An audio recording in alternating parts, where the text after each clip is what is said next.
So Locke is out. His champion spotlight is out. His reveal cinematic is out. He just dropped onto PBE. His voice lines are out. His launch skin was also revealed. And his written lore is yet to be touched. But it is possible that Riot is doing this on purpose. Because even without his bio, or Locke really being mentioned on Universe at all, if you dig into what was already shown, as well as the abilities, as well as going back to the cinematic, you may realize there is something really creepy going on with Locke. But if you really want the context for all of his abilities, you kinda have to work for it. And little by little, detail by detail, we may even go through the entire toolkit. And so today, that is exactly what we're doing. I mean, by now you might have already seen all of his abilities and what they do. But do you know how the lore is relevant to all of them? Well, let's find out. Now, when Locke's champion spotlight came out, it started with a funny thing. You know how Riot often reveals the abilities of a champion by using them on a lore-relevant target? Well, here we can see Tahm Kench and Fiddlesticks running away from Locke. Because of course, both of them are demons and Locke is hunting down demons. Despite the fact that I strongly doubt Fiddlesticks would be afraid of him. But soon after that, they are joined by Shaco. Yes, that is more lore relevancy for our favorite lore meme in the community. But yes, in case you missed it, Act 1 of Pandemonium already gave Shaco some canonical lore, and so Pinkward will be happy about it. Anyway, as the champion spotlight mentions, Locke is a demon hunter that's been trained to hunt down monsters of all kinds from the very beginning, which we have previously seen in Vayne's comic. And we learn that the coffin on his back is pretty much the entirety of his toolkit. Now, in the cinematic, we also got to see the exact same coffin explode, which also revealed the skull inside it. And as you'll see in a moment, there is a lot more going on with this coffin. In fact, there is a lot more going on with Locke's entire body. And so before we go through all of his abilities, let's talk about that. So, Skin Spotlight's already pushed out Locke's base model with all of the animations. And as you'll see, it is these animations that hide a very cruel secret. First, the recoil animation actually shows us that the skull is stored inside the coffin, and it's not just an engineered device, it actually stores some magic inside it. And later during the ultimate, you'll even see that the skull itself spawns the demon wards around it. But more importantly, when the skull is inside the coffin, you can see the entire coffin glow up with magic. But when it is outside, it is just the skull glowing. And at the end of every animation where the skull is outside, Locke makes sure to carefully store it inside the coffin again. But then, his joke animation is actually him trying to do a bottle flip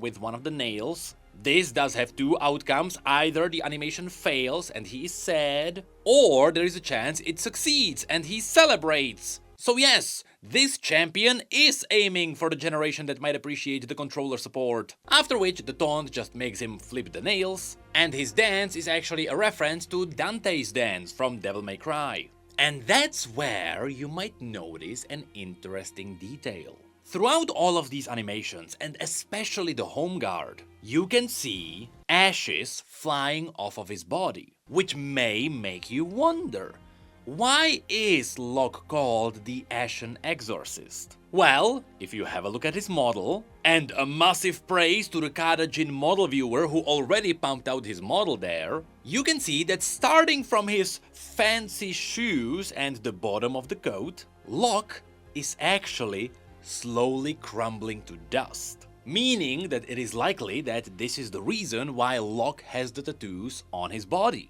Because what if these are the wards that keep his body together? In fact, we could theorize beyond this. And if you think about what Niles said in Vayne's comic, where he mentioned that Vayne's parents went to the woods to get some kind of healing, well, it is possible that the comic was trying to be subtle and Locke is actually involved in whatever the healing is. And so perhaps, what if that is what the skull is about? We know that the purpose of the skull is to capture demons. But what if Locke needs the demons to cure whatever is making his body fall to ashes? And this also brings up another question. Is he crumbling because he was trying to use the power of the demons and it backfired and corrupted him? Or was he first afflicted by something and then he started using the demons to cure himself? What's even cooler is that technically the idea of magic wearing things down first started in Freljord with the story of Ornn, where Ornn always crafted things that would last for all eternity, but the moment someone enchanted his creations with magic, they got weaker and they would start to crumble. For example, this is why the bridge over the Holding Abyss is falling to pieces during Aram. It's because Lysandra tried to enchant it with wards against the Watchers. And so perhaps Locke is dealing with a similar concept of magic eroding bodies. Honestly, this is a really cool mystery, and it already made me excited for Locke's bio. Assuming it is gonna explain some of this. Because now, even though Riot never mentioned that Locke might be slowly dying, through the gameplay and through all the tiny details, we might be able to figure it out. And I love this. And so of course, in Locke's death animation, you can see him doing the absolute cinema meme before he crumbles to ashes. Again, the animation is what it is because we know what the targeted audience is. But what comes after that? Well, that's where the darker side comes in. And so now, with the knowledge of something creepy happening, let's dive into the abilities. In-game, Locke is supposed to be an assassin, and so you can expect a lot of assassin tools. And so, in his passive called the Silver Stake, Locke is dealing bonus magic damage with his attacks, based on how much health the enemy is missing. This is a classic assassin execute. And technically, this is a reference to the fact that Locke is using the Petricite nails, which are technically called silver nails. So who knows, maybe the bio will also reveal Petricite silver. Technically, that is what Vayne should be using too. After which, Locke's Q are the ritual nails. Now this is an ability which you can cast 3 times before it goes onto cooldown, with every throw hitting everyone in a line as well as slowing them. After which, it also marks them, and the next time Locke hits that enemy, it consumes all the marks and deals bonus damage. Again, it is a classic assassin tool of marking an enemy and executing them. After which, we get to a very interesting ability, because Locke's W is Soul Ignition. Now, this is the magical form we saw in the cinematic. And because Locke has the ability to activate this on his own, we can assume that in the cinematic it wasn't just showing us what Locke would look like to the demons from their perspective in the spirit realm. No, this has to be Locke actually delving through the spirit realm himself. Now, because this ability is also called Soul Ignition, and the icon shows us that Locke speeds up starting from the ashen parts of his body, I wouldn't be surprised if this was the ability that was responsible for the erosion of his body. In fact, this theory is kinda solidified because of what the ability actually does. Because not only does it increase your movement speed, which is Locke diving into the spirit realm, but it also slowly eats away at the maximum health Locke has every second. Meaning that the more he is using it, the weaker he is. Now, assuming that this is reflecting his lore, he has the ability to step into the spirit realm, but by doing so, he is weakening his own body. And this could explain why, in the cinematic, after the coffin blows up and the skull is revealed to be vulnerable, Locke has a moment where he recollects himself, before he picks up the courage to dash for the skull. This could be him just realizing he has to use the Soul Ignition again. Now, in-game, after he takes a lot of damage during his W, he can also reactivate the ability, which ends the movement speed and heals up all the damage he took during it. And because Locke would just die if he could be stunned inside it, he can also reactivate it while CC'd. Now after this, there is also his E, the Ashen Pursuit, which makes Locke dash into a target direction, with the distance being fixed, meaning you always end up a specific distance away from where you started. That's why you dash in a direction, not into a specific spot. And after he appears at the end of it, he slashes everyone around him and consumes all the marks. Now, of course, in-game, this kinda looks like a blink ability with a lot of ash around it. I mean, Locke is an assassin and so he needs a tool to stick to the targets. And because assassins are fun to watch in the right hands, just like someone like Katarina, his dash also resets on takedown. But since none of his other abilities reset, it is safe to assume it is not gonna be as broken. I say that as there is a really good chance that one day it will be removed. Anyway, the interesting part is that this ability has not really been shown in the cinematic. There is not a single part where he was just blinking from place to place. And so while in-game it does essentially function like a teleport, it seems like it is supposed to be just a normal dash in the cinematic. In fact, there is a specific scene where he dashes and then he slashes all the creatures around him and destroys them.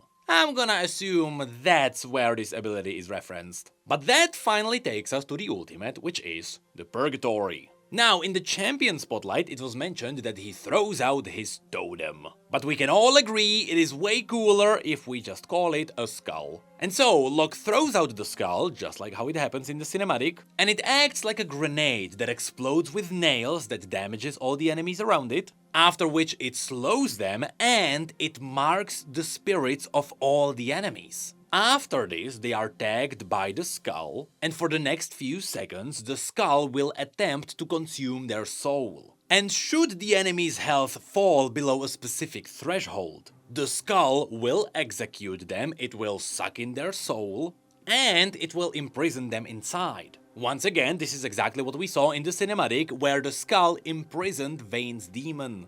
And this is where we get to another lore flavor. Because if you imprisoned the soul of at least one champion, Locke can pick it up and it increases the threshold for the execute for every soul collected. This is likely reflecting on the idea that Locke is collecting the souls of the demons, after which he is studying them.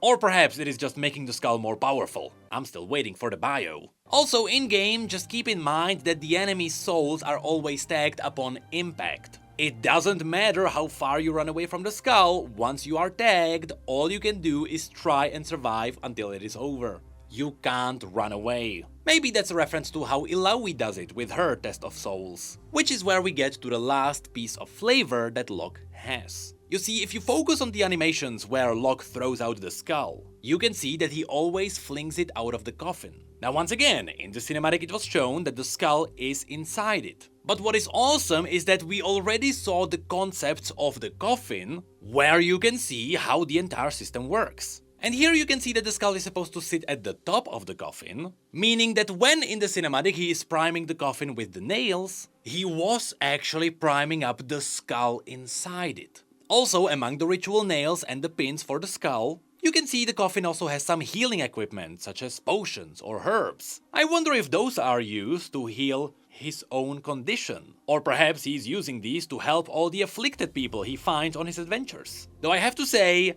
I love the candles which are potentially used for the wax, for the seals which are likely wards against demons. That is such a classic fantasy thing. But with that, that's it for Locke for now. So as you can see, despite us not getting the written story arc yet, Locke is surprisingly full of really cool details which so far you can only find out from the gameplay and the teasers. And I wonder if Riot is doing this on purpose, because it does pique my curiosity. But from what we know, we are still not done with Locke yet. Because we still have to go through his voice lines, and potentially his lore is also gonna come out on the universe, but also it was already confirmed that Locke will also get his own comic.